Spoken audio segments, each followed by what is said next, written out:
When I was in high school, so we're talking from 1984 to 1988, I remember my mother working at several different places, at several different kinds of jobs in Waukesha, Wisconsin, which is a city we eventually moved to my senior year. We were living out in Wales, or rather the township of Delafield, just north of Wales, for quite a long time. And my dad died when I was in middle school, actually in the year between 6th and 7th grade. There's a whole long story about that, and I'll link to that below. But long story short, we went from being sort of, solidly middle class, because my dad was a tax attorney, going back into working class once again with my dad's dad, my Grandpa Joe, a hardcore alcoholic, living with us, and my mom having to go back to work. I was still able to go to University Lake School, private school, because I had a scholarship. And frankly, they probably also felt sorry for our family. And then, I eventually would go to Catholic Memorial High School in Waukesha. And so, life was in some respects not terrible, but also not great in a lot of ways. And anyway, back to my mom working. I remember her being hired to work at one of our neighbors' places. And then she also worked at this office supply store for a while. But one of the jobs that she had that I wanted to tell you about here was as a receptionist, which she was very good at doing, at the School of Aesthetics and Cosmetology on Racine Avenue in Waukesha, Wisconsin. Now, it sounds very fancy, but aesthetics primarily means makeup, just like the cosmetology. And then they also did, manicures and pedicures and, hair cutting and various like scalp treatments. And I'm sure they also did like, facial stuff as well, although I don't quite remember. This is a long time ago.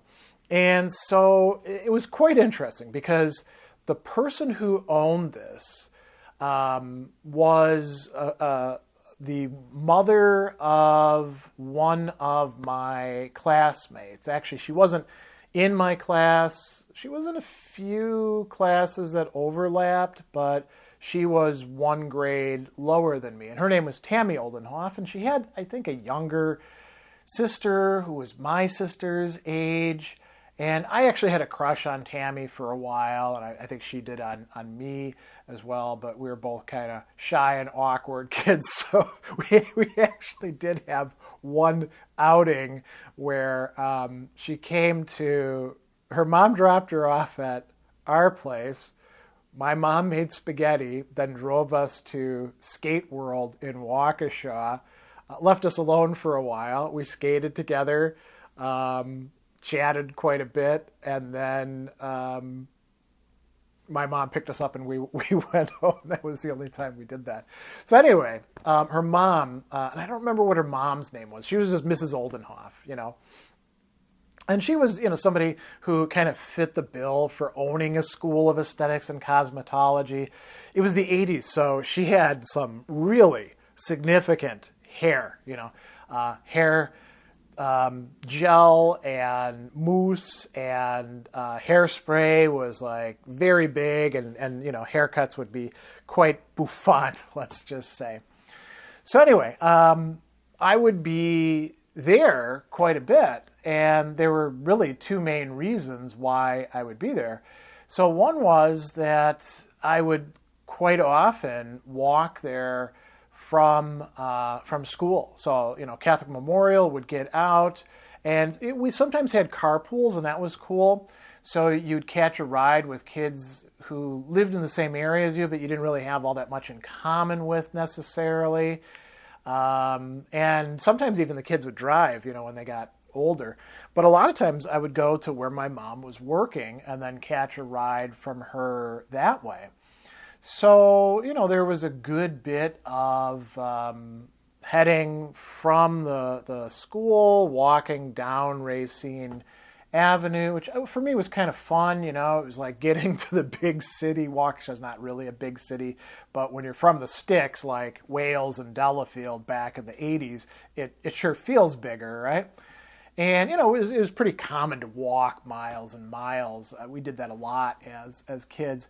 And so I'd walk down there and, hang around until my mom got off of work. And it's funny, too, when I think about it. So the students there were studying essentially to become makeup artists, beauticians, hair cutters, people who would give manicures and pedicures and all that kind of stuff. And it was considered to be like one of the better places to go. And there was like a whole curriculum that they would have to study. And these women, I was actually going to call them girls, in part because, they were all like after high school, right? So they were all 18, 19, 20. There might be a few older ones in there where they're doing like a career change, but they were not going to college. This was their career choice for life. And, more power to them. We need people who like to do that kind of stuff and get good at it and take pride in that work. And, sometimes they would come out and chat with me. And I consider this really cool because, I was 14, 15, 16. I think it may have gone on to the time that I was 17, but maybe she was done working by then. And, I was kind of shy and awkward myself, but I was 6'3" by the time I entered high school. And I looked older than my age. And I'd also gotten into heavy metal. And so I was trying to grow my hair long. I never really succeeded in it, in part because of one of the stories I'll tell you. But, I would be there quite frequently. And so sometimes I'd just be hanging around, reading a book, sometimes listening to my headphones. Sometimes I would actually be there because I would have biked into Waukesha along the Drumlin Trail. I started working in Waukesha when I was 15 years old, and I had buddies, who lived in various parts of Waukesha that I would connect up with and hang out with and do things with too. So, towards the end of the day, I'd bike down Racine Avenue and meet up with my mom there. But I also got a lot of things done there for free because each of these young women needed to get a certain number of either hours or procedures along certain lines done. And so I got a lot of haircuts. And as a matter of fact, so this is something that was like a constant battle between me and my mom. She didn't want me to have long hair because she thought it looked bad and, it would be too much, right? I was already like looking like a burnout anyway, like wearing a jean jacket, eventually a leather jacket, and listening to, this terrible music and all that sort of stuff. Hanging out with terrible people too. And so she would bribe them. She'd slip them a couple bucks to cut my hair more than I wanted it. I was always saying, just cut off the very ends, take maybe an inch off. I just want to grow it out. And the haircut would finish and they'd have cut like 3 or 4 inches off, right? And this is the era of the mullet too. So the most I could actually get was a mullet. I couldn't just grow my hair out like I have it now, where it's all basically, I think, the same length more or less. It hangs down past my shoulders if I take it out. No, there it was always short in the front, and then it could be longer in other ways. And so, my hair grew pretty fast, so it needed trims quite a bit. The women who worked there, they really liked my hair. I guess it was good hair, for the era, nice and straight with a little bit of waviness in it, brown with a little bit of red in it. and I guess a good texture or something like that. So they were constantly after me just about every time I got a haircut. And it could have been too because they needed to get a certain number of these done. They always wanted to give me a perm. And I was always like, no, I don't want a perm. I don't need it curly or poofed up. I've got like, mousse if I want to spike it or put it up like that. But it was getting towards the era for metalheads where there was like a big divergence between the hair metal, the pop or light or glam metal, which did involve like big hair, right? And hairspray and stuff like that.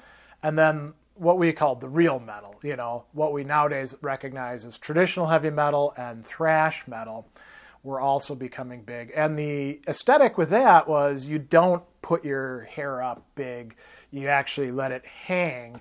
And so, getting a permanent would mean like going over not to the dark side, but to the light side. And so I wasn't keen on that. But I did let them, give me manicures. And it was funny because they were like, oh, you've got such wonderful cuticles. And I was like, thanks, I guess. I'm not doing anything with them. And every once in a while they'd ask me like, well, what's your routine for this? And I'd be like, routine? What are you talking about? The idea that somebody would like, especially a guy, would spend time on aspects of their appearance, unless it was a medical thing, was a little bit weird to me, right? But this is a whole different world, right? This is a world where people are thinking constantly about using products and procedures on your body to, engage in aesthetics, to make it look better or beautiful or handsome or whatever. And so, I remember all sorts of interesting things like getting scalp massages, getting my hair shampooed. You'd have to lean back in that sink. I had some dandruff, so they used this electric rake on me where like it would zap your scalp. And I guess it was supposed to like promote, better scalp growth or something like that. Lots of manicures. As I mentioned, lots of haircuts. I think sometimes they would do like neck massages as well, but it was pretty light and didn't do an awful lot for me. But I might be misremembering that. But I do remember it was kind of funny looking back on it. These women flirted with me a lot. There was a lot of like jostling up against you. And, almost like putting their bodies on you and asking about, did I have a girlfriend? Was I seeing anybody? And for a long time, freshman year, sophomore year, I was bashful, I had older girls, sending me notes and trying to invite me to various events. And my mom was actually also very protective of me when it came to that sort of stuff. A little overprotective. I only got to go to parties because her boyfriend was like, you actually got to stop sheltering this kid, Monique. That was my mom's name. And so I got to go to parties where there were girls and older girls, in the area. But, I kind of recognized it and kind of didn't recognize it at the time. I never followed up on anything with these older women at the School of Aesthetics and Cosmetology who are like college age students now, and I think of as quite young because I'm much older. But at the time, I was, quite young myself. So, that's the sort of stuff that went on there. And, you get to know some of them. None of them stayed there all that long because it wasn't like a place where you would go for years and years. I think maybe you did like 6 months or so. And then you would, get your diploma or whatever it was and then go start working for a salon or, one of those discount hair cutting places or go off on your own, or I don't know what they did after that, but it was kind of like not a rotating door, but give it enough time and the people would be shifting out. But my mom worked there. She really liked it. I think she liked chatting with not just the owner, but also with these women who were going through the course there. My mom was very gregarious, very outgoing, and so yeah, it was quite a interesting experience. I remember, very distinctly being on my 10-speed bicycle and like zooming down Racine Avenue with my headphones in, my cassette playing. Like sometimes it was Van Halen, sometimes it was Rat, sometimes it was Megadeth, sometimes it was Iron Maiden, all sorts of metal stuff that I was listening to, and like just making, progress down that road to hang out there and catch a ride home with my mom. We'd throw the bike in the back. For a while, she had the station wagon that my dad had bought, so that was quite easy to do. So, School of Aesthetics and Cosmetology on Racine Avenue in Waukesha. I don't think it's there anymore. I think I may have looked for it years back, but that's something that I definitely remember as being, a pretty important fixture of my high school life.